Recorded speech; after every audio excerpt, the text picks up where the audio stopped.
हाँ तो दोस्तों, कैसे हैं आप लोग। मैं हूं नवाज खान और आप देख रहे हैं मेरा यूट्यूब चैनल सामिर खान व्लॉग। दोस्तों, पिछले व्लॉग में हमने ईरान और इराक की जंग के बारे में आपको बताया था, जिसके बारे में हमने ये कहा था कि इराक में सद्दाम हुसैन ने ईरान पर हमला क्यों किया था और ये जंग जो 8 साल चली थी इसका नतीजा क्या निकला था। और इसके बाद जब इराक ने कुवैत पर हमला किया और उस कुवैत को बचाने के लिए अमेरिका ने पूरे नेटो फोर्स के साथ इराक पर हमला किया, तो किस तरह इराक की तबाही हुई थी। तो ये सब हमने अपने पिछले पूरे व्लॉग में आपको बताया था।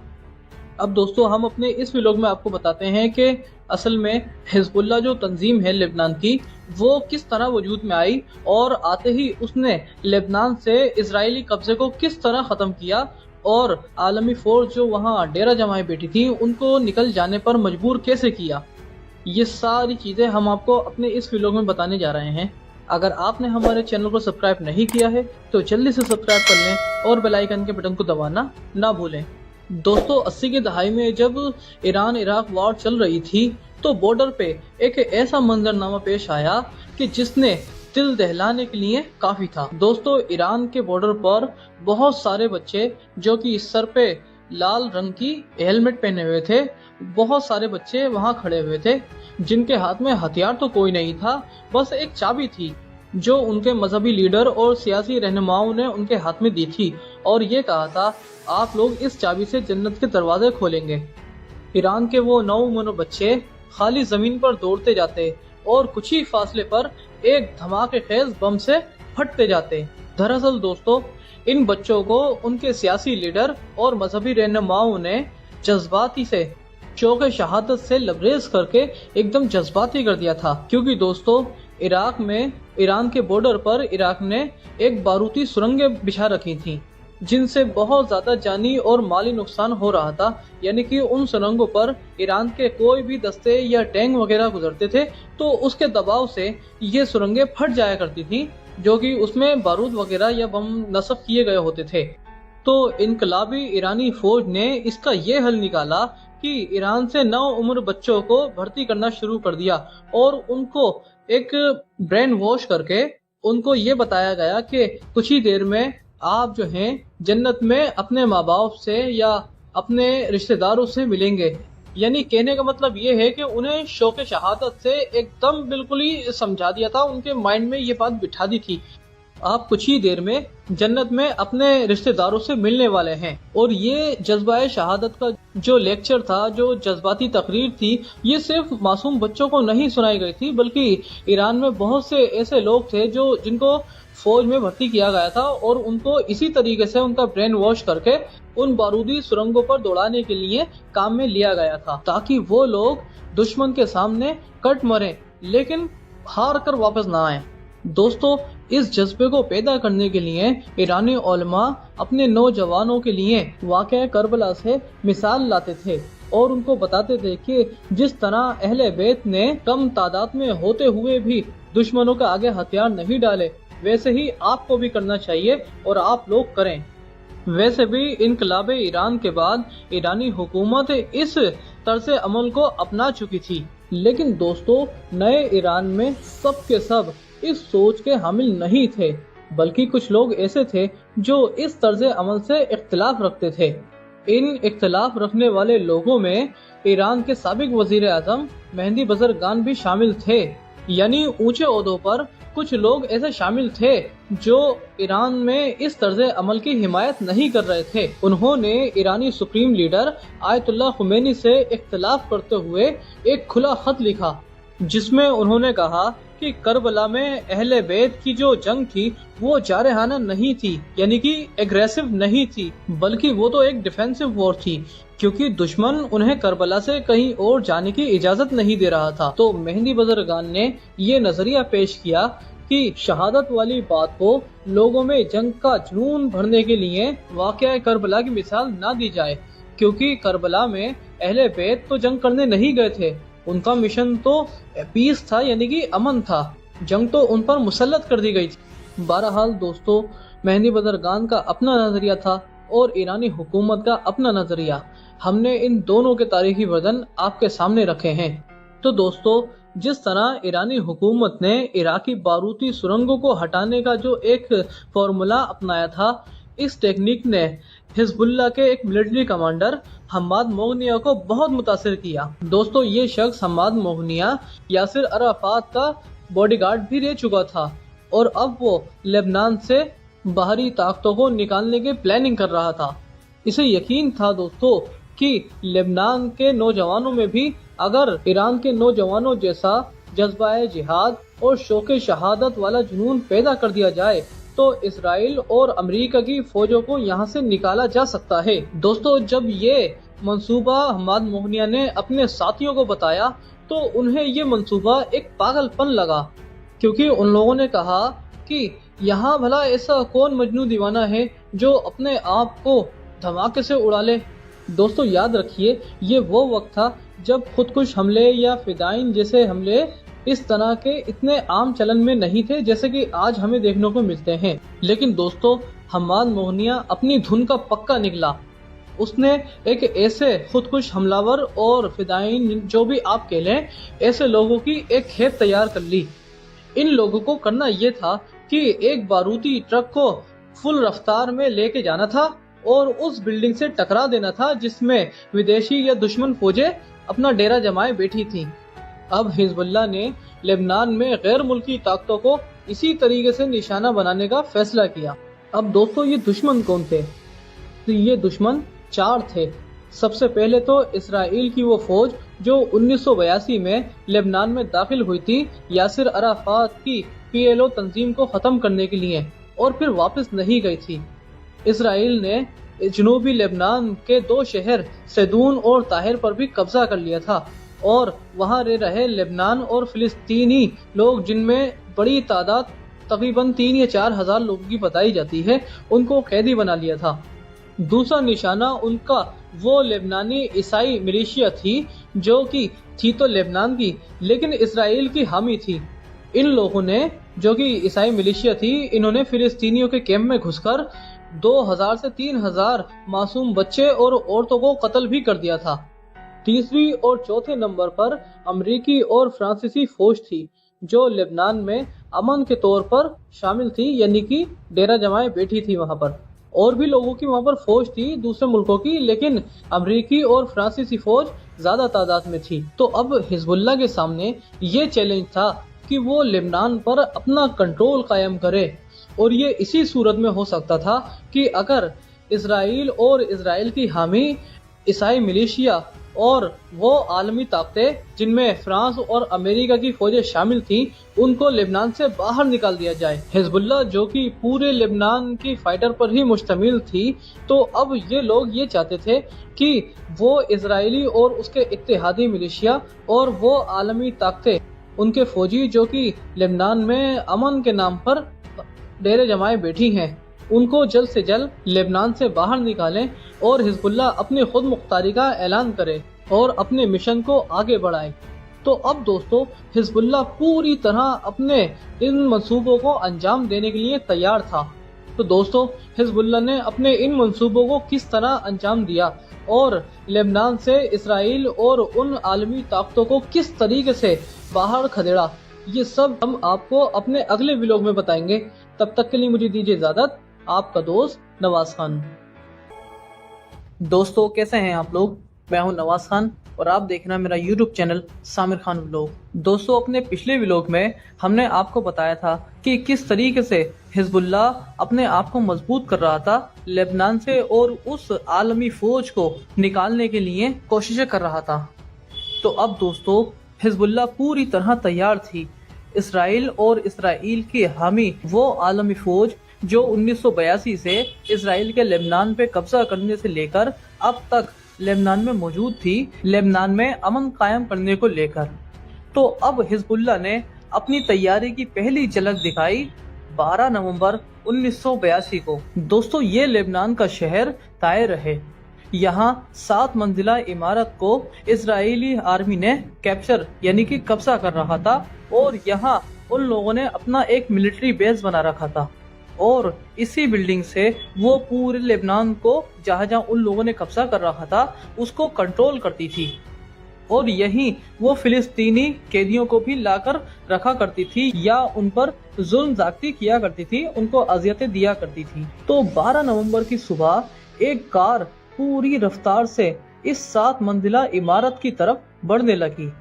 दोस्तों, उस वक्त तक किसी के वहमो गुमान में भी नहीं था कि इस कार में क्या हो सकता है, क्योंकि अभी तक कोरिल्ला वॉर में इस तरह के हमलों का सिलसिला शुरू नहीं हुआ था। तो किसी को वहमो गुमान में भी नहीं था कि इस कार में क्या हो सकता है और इसका अंजाम क्या हो सकता है। तो दोस्तों, वो पुरज़ोर कार जो पूरी रफ्तार से उस बिल्डिंग की तरफ बढ़ रही थी, वो इस बिल्डिंग से टकरा गई और देखते ही देखते एक 7 मंजिला इमारत पूरी तरह नेस्तो नाबूद हो गई, जमीन की छाती से आ लगी।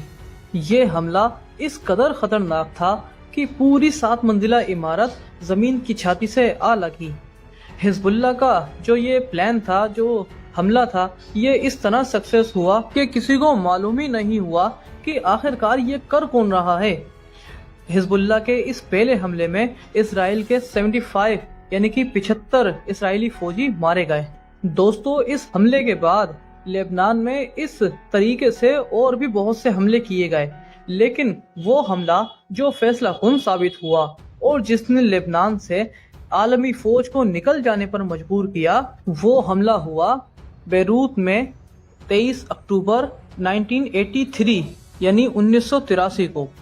दोस्तों, बेरूत इंटरनेशनल एयरपोर्ट के करीब ही एक अमरीकी कंपाउंड था, जिसमें अमरीकी फौजियों ने अपना एक बेस बना रखा था, या यूं कहें कि वो यहाँ मौजूद थे, अपना एक मिलिट्री बेस बनाकर रह रहे थे। तो दोस्तों, बेरूत में सुबह 6 बजे के करीब यहाँ के कुछ रिहायशी लोग जो यहाँ के रहने वाले थे, वो एक पानी का ट्रक जो आता है उसका इंतजार कर रहे थे। कुछ ही देर बाद एक पीले रंग का बड़ा सा मर्सिडीज बेंज ट्रक वहाँ आया और सब लोग इत्मीनान से सांस लेने लगे कि ये एक पानी का ट्रक है। लेकिन दोस्तों, उस वक्त सबको सबसे ज्यादा हैरानी हुई कि जब ये ट्रक उस बस्ती में ना रुककर अमरीकी कंपाउंड के जो बाहर खारदार ताल लगे होते हैं उनको क्रॉस करके सीधा अमरीकी कंपाउंड में घुसने लगा। देखते ही देखते इस ट्रक ने इस 4 मंजिला इमारत जो कि अमरीकी कंपाउंड था, इसके खारदारों को क्रॉस किया और इसके बाद जो एक जंगला लगा हुआ था बीच में, उसे भी क्रॉस किया। दोस्तों, वहाँ के जो अमरीकी फौजी पहरा दे रहे थे, वो अभी इस सूरत हाल को समझ ही रहे थे, क्योंकि उनकी बंदूकों में गोलियां तक नहीं थी। और दोस्तों, इस मर्सिडीज बेंज ट्रक में 9,500 किलोग्राम का बारूद उसी वक्त उस कंपाउंड से टकराकर फट गया। 4 मंजिला इमारत जमीन की छाती से आ लगी। अमरीकी सोल्जर जो कि वहाँ रह रहे थे, उनकी तादाद 241 बताई जाती है और वो 241 फौजी उसी वक्त अपनी जान से हाथ धो बैठे। दोस्तों, बेरूत में जहां ये अमेरिकी कंपाउंड पर हमला हुआ था, इससे 6 किलोमीटर दूर एक 9 मंजिला इमारत में फ्रांसीसी पैराट्रूपर्स भी मौजूद थे और इस धमाके की लर्ज़ आवाज से वो अपनी बालकनियों में आकर इस धमाके का उठता धुआं अपनी आंखों से देखने लगे। लेकिन कुछ ही देर बाद इन्हें भी महसूस हुआ कि इनके सिपाही किसी पर फायर खोल रहे हैं। बंदूकों की आवाज और गोलियों की आवाज से ये सब लोग बालकनी में आकर खड़े हो गए, क्योंकि इस फ्रांसीसी 9 मंजिला इमारत की तरफ भी एक बड़ा सा मर्सिडीज बेंज ट्रक इनकी ओर बढ़ने लगा था। वहां जो फ्रांसीसी आर्मी थी, जो फौजी थे जिन्होंने इस ट्रक पर फायर खोल दिया था, उन्होंने इस ट्रक के ड्राइवर को तो मार दिया और ये ट्रक उस 9 मंजिला इमारत से टकराने से कुछ दूरी पर रुक गया और इस तरह उन फौजियों ने एक राहत की सांस ली कि हमला होते होते रह गया या इनको कोई नुकसान नहीं हुआ। लेकिन दोस्तों, ये इनकी एक गलत फहमी थी, क्योंकि उन हमलावरों का एक दूसरा यानी कि एक बी प्लान भी था और वो ये था कि इस ट्रक में जो 9,000 किलोग्राम का बारूद पड़ा हुआ था, उसे एक दूसरे सिपाही ने रिमोट कंट्रोल से उड़ा दिया। देखते ही देखते ये 9 मंजिला इमारत भी जमीन की छाती से आ लगी और इस हमले में फ्रांसीसियों के 58 पैराट्रूपर्स यानी उनकी आर्मी जान से हाथ धो बैठी। दोस्तों, एक ही दिन में 300 से ज्यादा आलमी ताकतों के इन फौजियों की मौत ने दुनिया में हंगामा मचा दिया कि इतनी ताकतवर फौज के जो सिपाही हैं वो उनको इतनी आसानी से कोई किस तरह मार सकता है। तो दोस्तों, इस हमले के बाद फ्रांस और अमेरिका ने अपनी अपनी फौजों को लेबनान से निकाल लिया। यानी इस तरह अगर देखें तो हिजबुल्लाह का पहला टारगेट यानी कि आलमी फौज को लेबनान से निकल जाने पर मजबूर करने वाला जो उनका टारगेट था वो उसने कामयाबी से पूरा कर लिया था।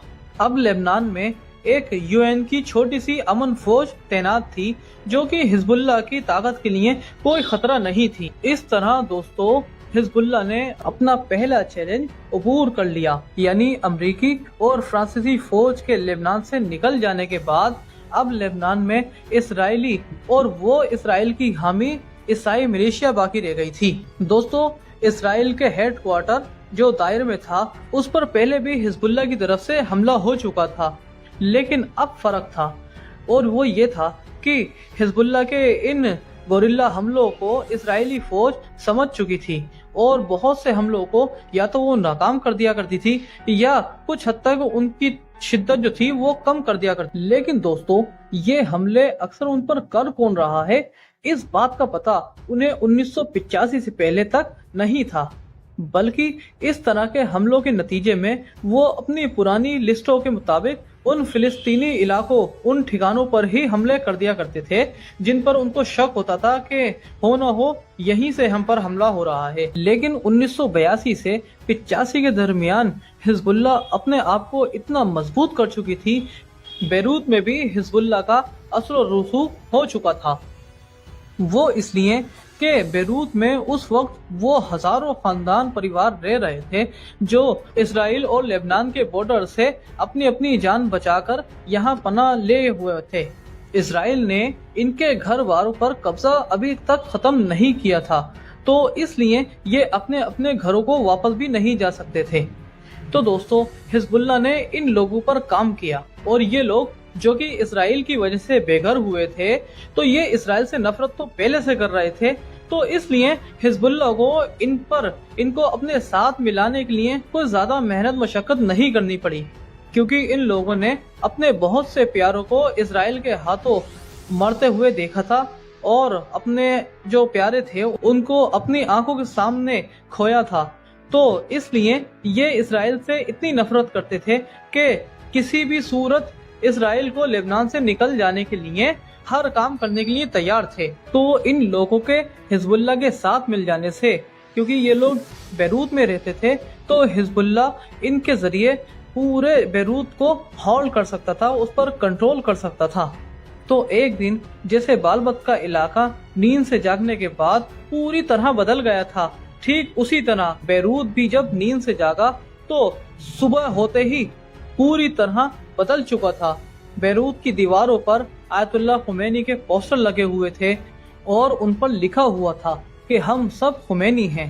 ठीक उसी तरह बेरूत की गली कूचों में कुछ दाढ़ी वाले नौजवान अपने हाथों में बंदूकें लेकर राह चलती औरतों को पर्दा करने का हुक्म देने लगे। दीवारों पर और छतों पर सिया परचम लहराने लगे। यानी कहने का मतलब ये है कि बेरूत पूरी तरह बदल चुका था, ईरानी असर रसूख में आ चुका था। दोस्तों, इसके बाद लेबनान में और खास तौर से बेरूत में क्या क्या बदलाव हुए, ये सब हम आपको अपने अगले व्लॉग में बताएंगे। अगर आपने हमारा पहला व्लॉग नहीं देखा है तो आप यहाँ क्लिक करके देख सकते हैं। और मुझे दीजिए इजाजत, मैं आपका दोस्त नवाज खान। और दोस्तों, अगर आपने हमारे चैनल को सब्सक्राइब नहीं किया है तो जल्दी से सब्सक्राइब कर लें और बेल आइकन के बटन को दबाना ना भूलें। शुक्रिया। हाँ तो दोस्तों, कैसे हैं आप लोग? मैं हूं नवाज खान और आप देख रहे हैं मेरा यूट्यूब चैनल सामिर खान व्लॉग। दोस्तों, हिजबुल्लाह किस तरह वजूद में आया, इसकी 2 किस्तें हमने पिछले व्लॉग में दिखा चुके हैं। लेकिन दोस्तों, इस तीसरे और आखिरी व्लॉग में हम आपको बताएंगे कि इसराइल पूरी तरह मुकम्मल तौर पर लेबनान से किस तरह बाहर निकला और जो 1982 में उसने लेबनान के साउथ हिस्से पर कब्जा किया था, एक शर्मनाक हार के साथ उसे किस तरीके से बैक फुट पर जाना पड़ा। और ये कि लेबनान जो कि एक सेकुलर मुल्क था वो ईरानी असर रसूख में कैसे आया, ये सब हम आपको अपने इस व्लॉग में बताने जा रहे हैं। अगर आपने हमारे चैनल को सब्सक्राइब नहीं किया है तो जल्दी से सब्सक्राइब कर लें और बेल आइकन के बटन को दबाना ना भूलें। तो दोस्तों, आलमी फ़ौज जो कि अमेरिका और फ्रांस की जो आर्मी थी, जो एक अमन मुआहदे के तौर पर लेबनान के साउथ हिस्से में रुक गई थी और उन लोगों ने वहां अपने डेरे जमा लिए थे। तो उसके बाद हिजबुल्लाह ने, यानी कि उस आर्मी के निकल जाने के बाद लेबनान से, हिजबुल्लाह ने पूरी तरह अपने उस साउथ हिस्से पर कंट्रोल हासिल कर लिया। ना सिर्फ साउथ हिस्से पर, बल्कि जो लेबनान की कैपिटल बैरूत है उसमें भी उनका अच्छा खासा असर रसूख होने लगा। यानी कहा जाए कि आयतुल्लाह खुमैनी जो थे, ईरान के सुप्रीम लीडर, उनकी जो फोटो थी, जो इमेजेस थी, वो लेबनान की दरो दीवार की जीनत बनने लगी थी। एक तरह से लेबनान जो था वो पूरी तरह ईरान के असर रसूख में आ चुका था। औरतें ईरानी स्टाइल में पर्दा करती थीं और शाम के वक्त जहां महफिलें लगती थी, उन शराब खानों पर और बार रेस्टोरेंट में हमले शुरू होने लग गए। कुछ जगहों पर बम भी फेंके गए और लोगों ने, यानी कि हिजबुल्लाह के जो मर्द अफराद थे, उन्होंने बार रेस्टोरेंट में घुसकर शराब की बोतलों को गोलियों से उड़ाना शुरू कर दिया। और इन हमलों में सिर्फ हिजबुल्लाह के मर्द ही नहीं बल्कि उनकी खवातीन भी उनके शाना बशाना थीं। उन्होंने इस्लामी रिवायत के हक में जुलूस भी निकाले और शराब की बोतलें और रेस्टोरेंट बार में घुसकर जो कुर्सी, मेज, फर्नीचर वगैरह थे, शराब की बोतलें थीं, इन सब को गोलियों से तोड़ डाला, भून डाला। लेकिन दोस्तों, हिजबुल्लाह जो नए अफराद को अपनी ग्रुप में शामिल कर रहे थे, वो सिर्फ ये एक मजहब की बुनियाद पर नहीं कर रहे थे, बल्कि वो दीन के साथ साथ उनको एक दुनियावी लालच भी दिया करते थे, इनामात का लालच दिया करते थे और उनसे कहा करते थे कि जो भी हमारे मुकद्दस मकसद के लिए हमारे साथ खड़ा होगा उसको एक नेक बीवी और एक फास्ट कार और एक फ्लैट भी दिया जाएगा, और जिसके तहत उनको दुनिया के साथ साथ, यानी कि आखिरत के अजल के साथ साथ, दुनिया में भी इनामात दिए जाएंगे। इस तरह की लालच देकर वो उन दूसरे मुसल्लह अफराद को अपने ग्रुप में शामिल करते थे। लेकिन दोस्तों, लेबनान में इसराइल से नफरत करने वालों में सिर्फ हिजबुल्लाह या इनसे मुतासिर होने वाले लोग ही नहीं थे, बल्कि एक दूसरा ग्रुप भी था जो अब भी अरब नेशनल कौम परस्ती की बात करता था। और ये ग्रुप जो था, जो अरब नेशनल कौम परस्ती की बात करता था, ये हिजबुल्लाह के सामने उसके कम्पिटिटिव के तौर पर सामने आया, यानी कि मुतबदिल के तौर पर सामने आया। और इनका मानना ये था कि सिर्फ हिजबुल्लाह और उनसे मुतासिर होने वाले मजहबी लोग ही अपने मुल्क के लिए जान नहीं देते, बल्कि और दूसरे लोग भी हैं जो अपने मुल्क की मोहब्बत में और अरब कौम परस्ती के लिए भी अपनी जानें दे सकते हैं। और ये ग्रुप जो था, ये हिजबुल्लाह से एक कदम इस मामले में और आगे बढ़ गया।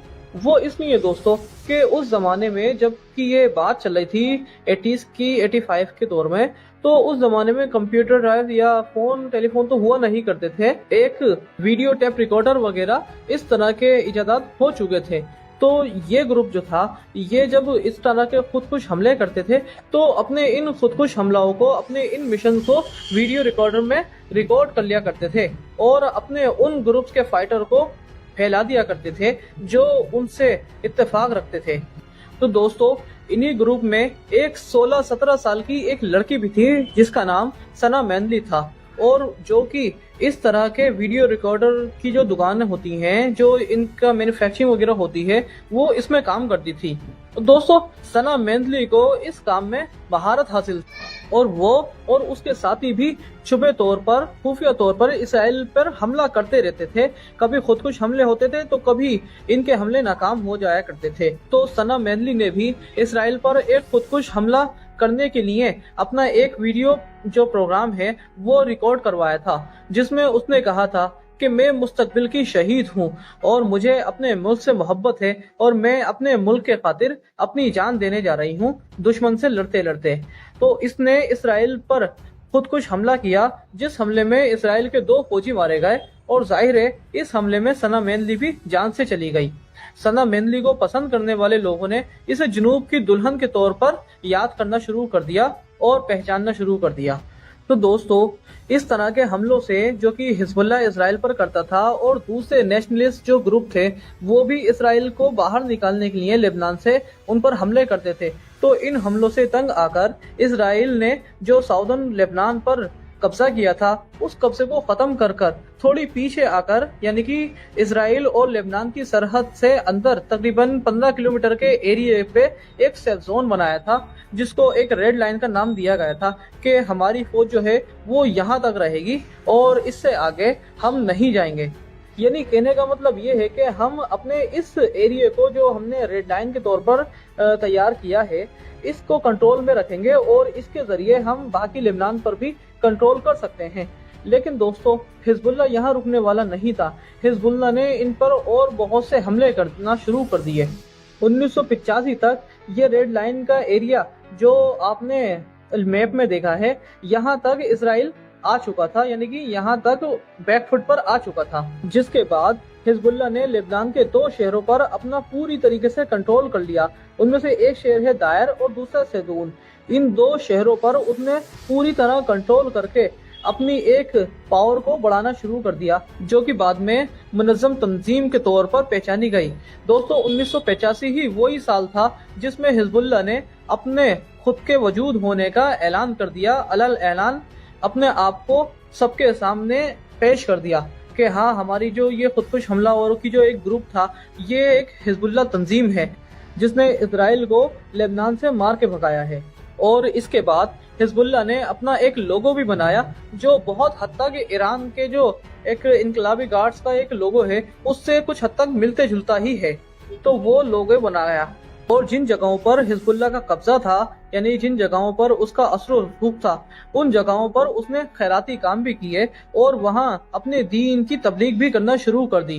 لیکن انہوں نے عیسائی جو طبقہ تھا ان کو لبنان میں یہ اعلان کیا کہ ہم اسلام کو یہاں بندوق کے طور پر یا زبردستی کے طور پر نہیں پھیلائیں گے، بلکہ دھیرے دھیرے عیسائی جو معاشرہ ہے وہ دھیرے دھیرے اسلام قبول کرنے لگے گا اسلام کی خاصیتوں سے متاثر ہو کر۔ دوستو حزب اللہ جو لبنان میں یہ خیراتی کام وغیرہ کر رہا تھا اور اپنے جو فائٹر تھے ان کو انعامات دے رہا تھا، اس کے لیے اسے ایران سے پوری طرح دل کھول کر فنڈنگ مل رہی تھی۔ لبنان میں جو شیعہ کمیونٹی کے طلبہ تھے، جو چھوٹے بچے تھے جو علم حاصل کرنے کے لیے عراق کے شہر نجف جایا کرتے تھے، اب ان بچوں نے ان طلباؤں نے عراق کی جگہ ایران کے شہر کن کو اپنا مرکز بنایا اور جہاں ایران ان کو اسکالرشپ بھی دیا کرتا تھا آگے علم حاصل کرنے کے لیے۔ تو دوستو یہ تھی کہانی جب لبنان میں اسرائیل نے 1982 میں قبضہ کیا تھا اور اس کے جواب میں حزب اللہ تنظیم قائم ہوئی تھی۔